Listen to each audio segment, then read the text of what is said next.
subax wanaagsan dhegeystayaal kuna soo dhowaada idaacadda subaxnimo ee laanta afka soomaaliga ee v o a oo idinkaga imaaneysa washington.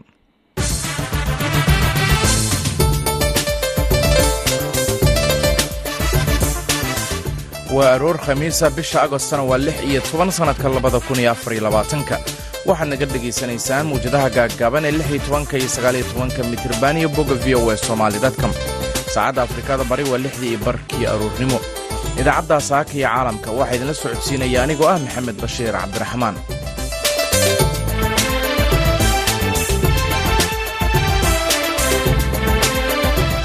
qodobada dhegaystayaal aad idaacaddeenna saaka iyo caalamka ku maqli doontaan waxaa ka mid ah amarro ammaanka la xidhiira oo lagu soo rogay magaalada gaalkacyo. sidaa daraaddeed saraakiisha iyo haddii ay ku roon yaalaamaha ammaanka gobolka mudug waxaa la isla gartay inay mamnuuc tahay magaalada in qori lagu dhex wato. ciddii u hoggaansami weyda amarkaas oo magaalada qori ku dhex wadata waxay is arkayaan ciidanka ammaanka wixii soo gaaran ayadaa ka mas-uulah. waxaad kaloo maqli doontaan warbixin ku saabsan beelo ku dagaalamay qoryooley oo shir dib u heshiisiina loo qabtay magaalada jineefa oo ka socdo shir lagu dhammaynayo colaadda 18 bilood jirsatay ee kooxaha suudaan iyo barnaamijkii umuuraha islaamka. balse intaasi oo dhan waxaa ka horraynaya warkii caalamka.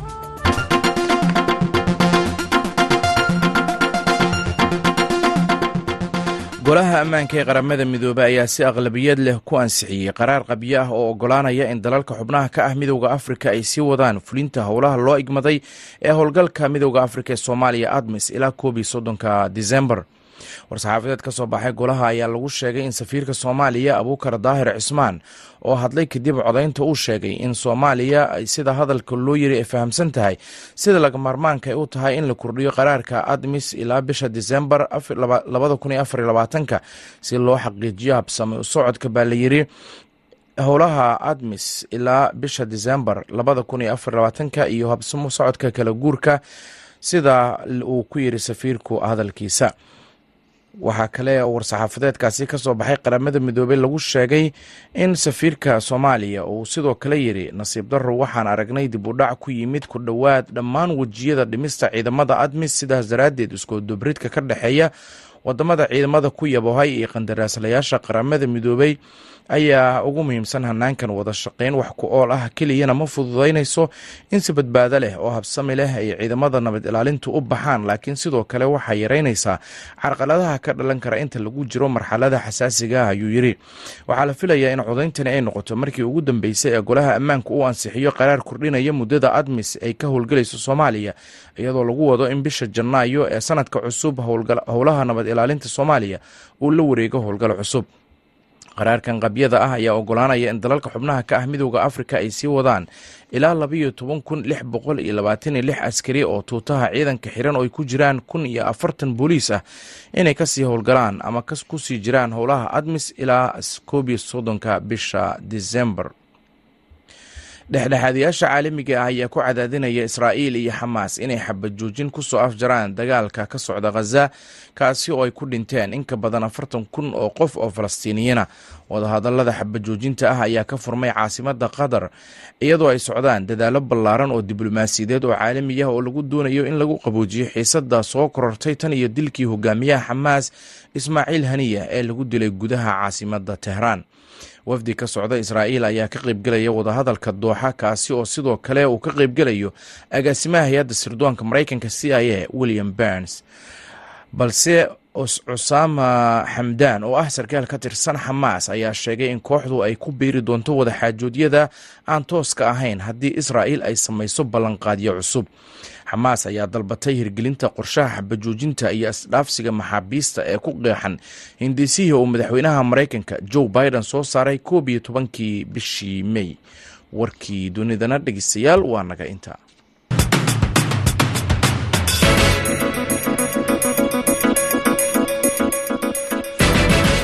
subax wanaagsan dhegeystayaal, halka wararkaasi aad kala socotaan waa laanta afka soomaaliga ee v o a oo si toos idinkaga imaaneysa Washington.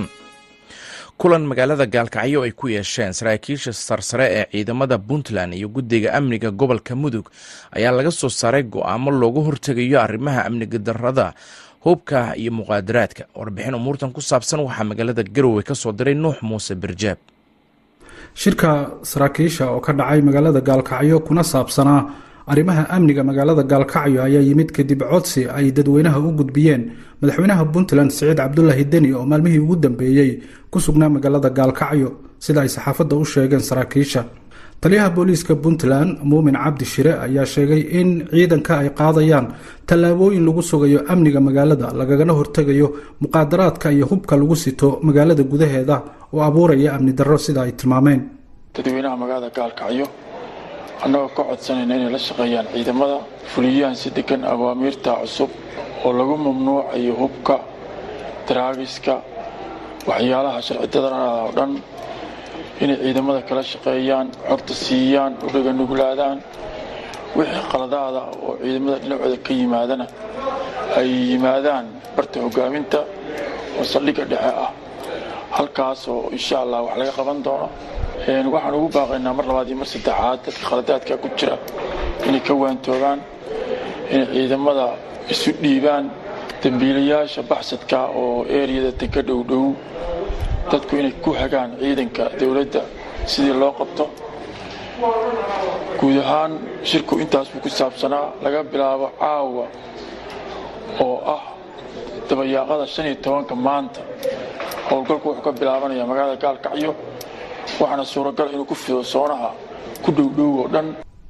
taliyaha guud ee ciidanka daraawiishta Puntland Aadan Cabdi Xaashi oo isagana goobta ka hadlay ayaa sheegay in ciidamada oo iskaashanaya ay qaadayaan tallaabooyin lagu sugayo amniga magaalada ayna tallaabo ka qaadayaan cidii ka hortimaada arrimahaasi. waxaanu dalbanaynaa gacansiin ciidanka loogu talagalay sugidda amniga magaalada.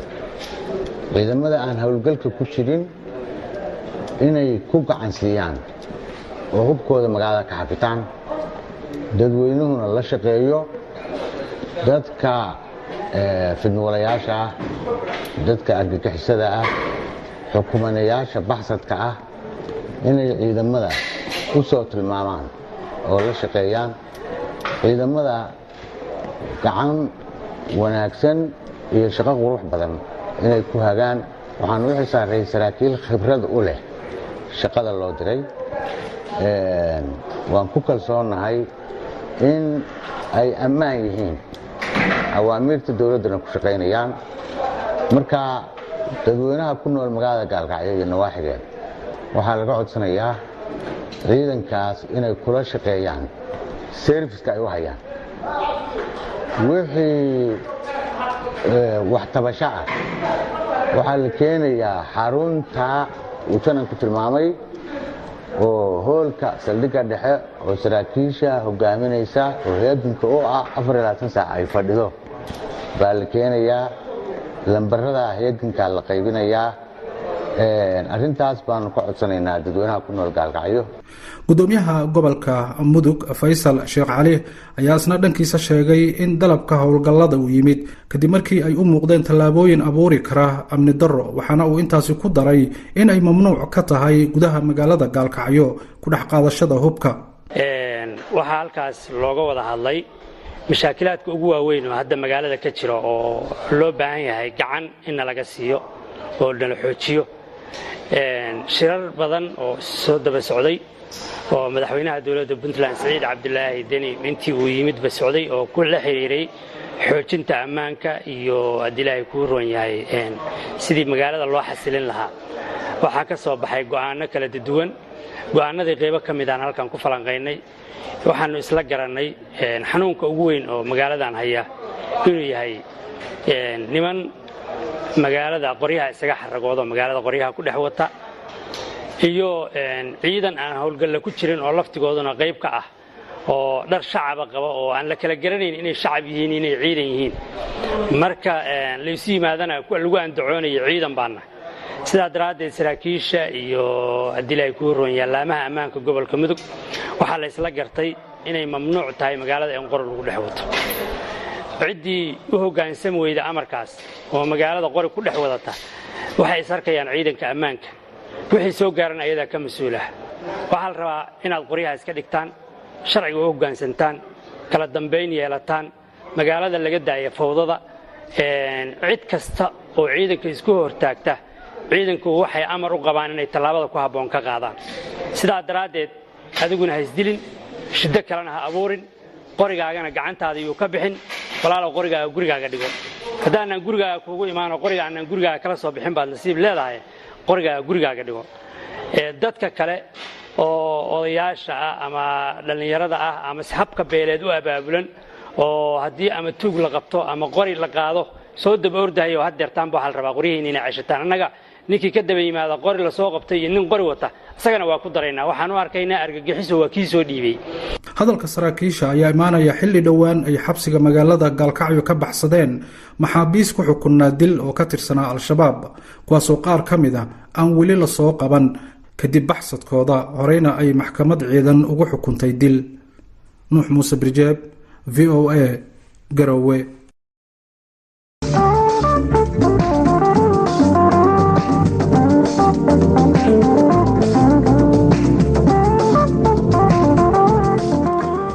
wejiga labaad ee shir lagu heshiisiinayo beelo ku dagaalamay degmada qoryooley ee gobolka shabeellaha hoose ayaa lasoo gebagabeeyey odayaasha howshan wada ayaana rajo ka qabaa in shirkani uu soo afjaro colaadda beelahaasi u dhexaysay sida uu ku soo warramayo mukhtaar maxamed catoosh.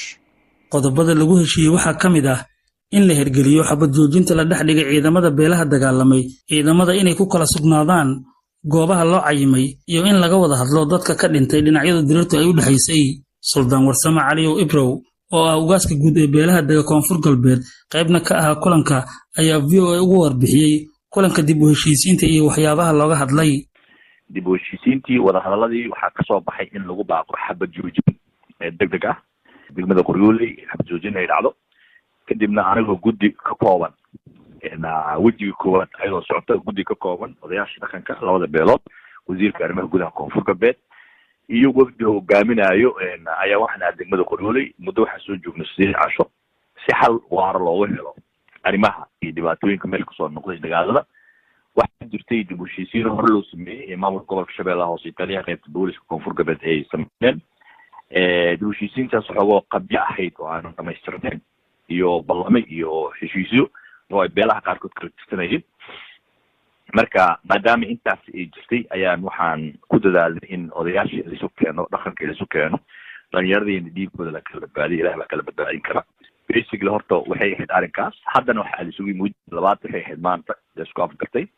dad waxaa jiro si xaqdara ah dagaalna ku jirin laakiin labada dhanba la kala dilay midba midka kale ha ku bilaabato laakiin waxaa la isku waafaqay dadkii la kala dilo xaqdarada lagu dilay in laga wada hadlo la isla fadhiisto waa la isla waafaqay wada hadalkii beelaha meesha ku dagaalamayana heshiisyo u yaalaa jiro oo odayaasha ka haltami doonaan hadduu ilaah yidhaahdo taas ayaa maanta lasoo gebagabeeyey marka wejiga saddexaad uu noqon doonaa insha allah in guddi odayaal iyo dowlad goboleed koonfur galbeed iyo maamulkii gobolka iyo taliyihii qaybta iyo ka kooban yihiin aadi doonaan degmada qoryooley shakilaad badan oo aan la koobi karin ayaa meesha ka dhacay marka taasa waxay keentay inaan xoogga saarno aniga qaasatan safaran ku maqnaayo degdeg baan dalka usoo laabtay si arrinka waara looga helo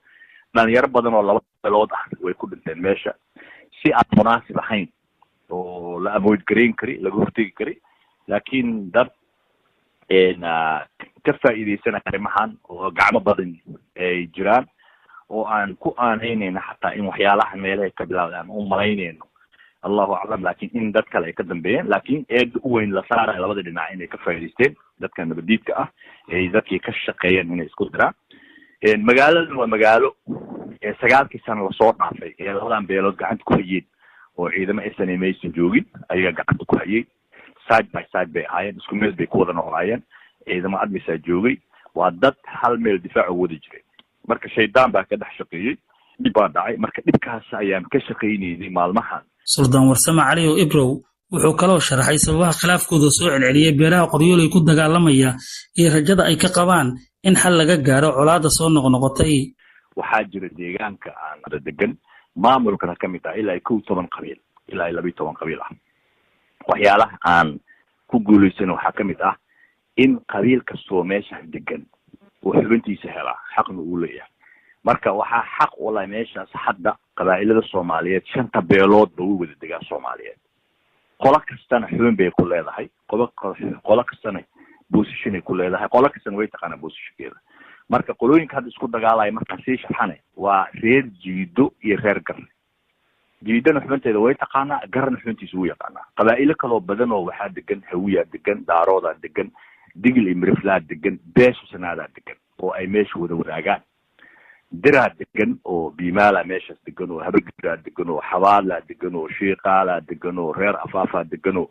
raxaweynaa degan liisaanaa degan disowaa degan qolooyin badan oo soomaalida degan carabaa degan daaroodaa degan xaq bay ku wada leeyihiin meeshaas intaas xubnahaas way leeyihiin laakiin maadaama dagaaladan sokeeye dhacay waxyaalo badan baa halaabay waxyaalo badan baa qaldamay marka heshiisadan waxay ka mid noqon doonaan waxyaalaha aan meesha ku saxeeno maamulkaas in la wada buuxiyo qabiil kastana xubinta uu lahaa weligiisna uu lahaa uuna lahaan doono insha allah in la siiyo hadduu alla idmo insha allah dowladda koonfur galbeedna waxay ballan qaaday inay meesha imaan doonto hadda ay president ku tahay qayb weyn ka tahay laakiinse ay gacan la soo geli doonto si dib dambe colaada ay usoo laaban hadduu alla idmo waxaan rajeynaya inay hirgeli doonto hadduu ilaaha muddo ka badan 5 bil ayuu dagaalo goosgoosa beelaha Garre iyo Jiido ku dhexmaraya degmada Qoryooley ee gobolka Shabeellada Hoose kaasoo geystay khasaare isugu jira dhimasho dhaawac iyo barakac odayaasha dhaqanka iyo maamulka koonfur galbeed ayaa wada dadaalo lagu xalinayo beelaha ku dagaalamaya Qoryooley Mukhtaar Maxamed Catoosh VOA Baydhabo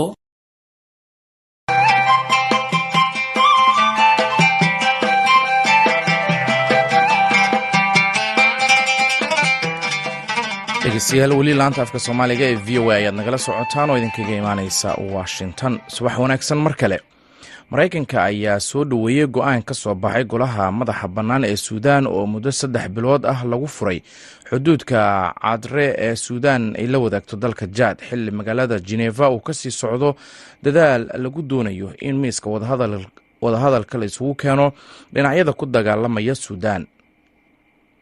shirka ka soconaya Geneva oo furmay Arbacadii ayaa waxa garwadeen ka ah Mareykanka kaasi oo isku dayay in colaadda 18 bilood jirsatay ee Suudaan la soo afjaro Khalid Cabdixakiin Faray waa falanqeeye arrimaha Carabta iyo Afrika waxa run ahaantii shirkan la ujeedkiisu yahay in lagu soo afjaro xaaladda Suudaan ee sii daba dheeraatay laakiin nasiib daro shirkan qayb ka ma ahan militariga dalka marka shirkan runtii wuxuu furmay 14 August ilaa haddana ma uusan xirmin waxaa loo badanayaa in sida uu sheegay ergeyga gaarka ee dowladda Mareykanka u qaabilsan arrimaha Suudaan Mr. Tom Bellor in ciidamada Suudaan la siiyay muddo 3 maalmood in shirka ay ka qayb galaan si ujeedka laga leeyahay in xaaladda sii daba dheeraatay ama musiibada sii daba dheeraatay la soo afjaro Khalid Faray ayaan weydiiyay mar kale waxa ciidamada Suudaan ay u xuskadeen inay ka maqnaadaan shirkan muhiimka u ah xal u raadinta colaadda Suudaan dabcan militariga Suudaan waxay u saweeyeen inay shirkan aysan ka qayb galaynin in ciidamada Suudaan waxay shuruud ka dhigeen in shirkii Jeddah ama member Jeddah in ay noqoto shuruudda koowaad kaasoo ah baaqi koowaad in ciidamada gurmadka degdega ah inay ka baxaan magaalada caasimadda Khartoum iyo daafaheeda taasoo shardi ugu dhigan shirka ay ka qayb galaan labo inaysan rabin dowlad kamida dowladaha Carbeed ama qaasatan dowladda kamida dowladaha Khaliijka inay dowlad kamid noqoto kormeerayaasha shirka dib u furista marin xuduudeedka Cadre ayaa ah tallaabo ay muddaba naawilayeen hay'adaha gargaarka oo doonaya in sahay ay gaarsiiyaan deegaanada ay macluushu ka jirto ee gobolka Darfur dalka Suudaan ay dagaaladu afeeyeen ayaa wajahaya mid ka mid ah dhibaatooyinka bani'aadanimo ee ugu xun adduunka ku-xigeenka afayeenka wasaaradda arrimaha dibadda ee Mareykanka Fidant Betel oo ay VOA arrintan wax ka weydiisay ayaa yiri would welcome the news as it relates to this border crossing with Chad. Beyond that, we are continuing to call waxaan soo dhaweynaynaa warka la xiriira furista isku socodka xadka Chad waxaan sii wadaynaa inaan ugu baaqno SAF iyo RSF inay fududeeyaan in gargaarka bani'aadanimo ee aan xadidnayn la gaarsiiyo iyadoo loo marayo dhammaan marinada la heli karo sanad ka badan oo dagaal uu dhex marayo ciidamada Suudaan iyo kuwa RSF ayaa waxa ku barakacay ku dhawaad 10 milyan oo qof iyadoo 26 milyan oo qofna ay wajahayaan xaalad gaajo ah waa kan mar kale Khalid Faray oo ah falanqeeye siyaasadeed oo aan wax ka weydiiyay xaaladda bini'aadanimo ee ka taagan Suudaan xaaladda bini'aadantinimo ee dalka Suudaan maalinba maalinta ka dambeyso waa laga sii deerinayaa sida ay sheegtay hay-adda FAO ee qaramada midoobay in dalka Suudaan uu wajahayo xaalad macluul ah haddii aan loo helin gargaar degdeg ah in dalka Suudaan ay ka dhaceyso xaalad abaar iyo macluul ah taasoo runtii khatar ku ah dalka iyo dadka. Waxaa ziyaaday sida lasoo sheegayo barakacayaasha dalka ku barakacay gudihiisa iyo dibadiisa iyo dalalka dariska. Waxaa kordhay